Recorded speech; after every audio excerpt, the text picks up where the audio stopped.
Hi everyone, my name is Megan Macarena, and I have transferred from a previous university, so I've already completed my first year of field placement. I'm looking to complete my second this upcoming August.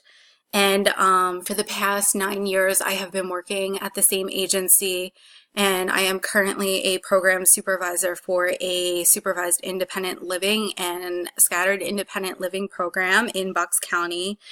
I've had a lot of experience working with families in my current job in the past, especially when I worked at our emergency services homeless shelter, and we had a RHY, or a runaway and homeless youth grant. So there was a lot of family work that was done, a lot of meeting families and trying to reunite them and that type of thing.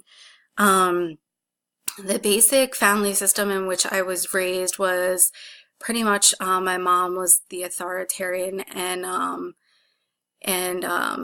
yeah, that's pretty much it. Um, the role I play within my own family is I am sort of the same as what I experienced when I was growing up, being sort of the authoritarian figure, sort of like the glue that holds everyone together and keeps everyone's schedules going, that type of thing.